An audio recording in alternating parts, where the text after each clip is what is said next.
कई बार हमारे पास ये भी सवाल आते हैं कि चेक बाउंस क्या होता है, और इसके साथ साथ चेक डिसऑनर क्या होता है, और इन दोनों में क्या डिफरेंस है।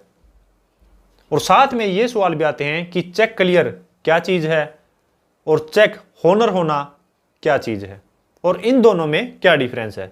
सो फ्रेंड्स, मैं हूं मोहित और आप देख रहे हैं हमारा चैनल मोहित सिंह रूरल। तो चलिए शुरू करते हैं और डिस्कस करते हैं इनमें डिफरेंसेस को। सो फ्रेंड्स, सबसे पहले हम डिस्कस कर लेते हैं चेक बाउंस और चेक डिसऑनर को। जब भी कोई चेक बाउंस होता है तो वो किस रीजन से होता है?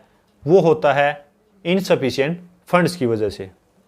तो जब भी कोई चेक अगर बाउंस होगा और जिस खाते में उस चेक को लगाया गया है उस खाते में अगर पैसा नहीं है तो उसको कहते हैं चेक बाउंस होना, वो भी इनसफिशिएंट फंड्स की वजह से। और इसके अलावा मैं आपको बता दूं कि चेक डिसऑनर होना किसको कहते हैं।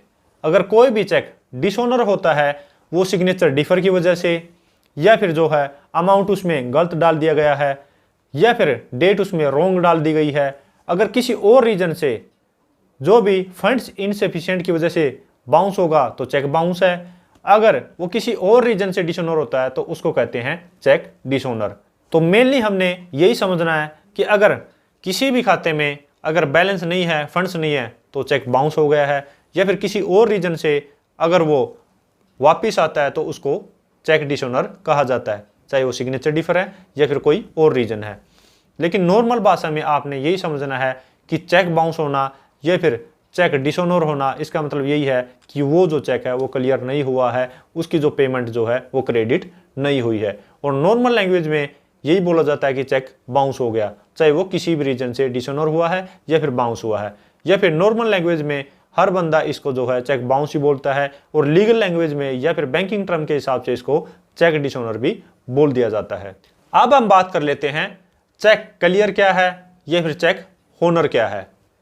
इसमें कोई भी डिफरेंस नहीं है। अगर किसी ने दूसरे पर्सन को चेक दिया है, अब उस पर्सन ने क्या किया कि उस चेक को लगा दिया, तो लगाने के बाद उसके अकाउंट में जो है वो पेमेंट क्रेडिट हो गई है। तो अब पेमेंट क्रेडिट होने के बाद हम ये कह सकते हैं कि वो चेक क्लियर हो चुका है, या फिर ये कह सकते हैं कि वो चेक जो है वो ओनर हो गया है। तो इसमें कोई भी डिफरेंस नहीं है। सिर्फ डिफरेंस ये है कि नॉर्मल लैंग्वेज में चेक क्लियर होना बोलते हैं, या फिर बैंकिंग या फिर लीगल टर्म में इसको बोला जाता है कि चेक जो है वो ओनर हो गया है। तो ये था मीनिंग कि चेक बाउंस क्या है, चेक डिसऑनर क्या है, चेक क्लियर क्या है, चेक ओनर क्या है, और इसमें क्या क्या डिफरेंसेस है। सो फ्रेंड्स, अगर ये वीडियो आपको अच्छी लगी तो लाइक कीजिए, शेयर कीजिए, और अगर आपने चैनल अभी तक सब्सक्राइब नहीं किया तो चैनल को सब्सक्राइब कर लीजिए, क्योंकि चेक से रिलेटेड बहुत ही बढ़िया कंटेंट इस चैनल पे आने वाला है। Thank you so much, bye bye.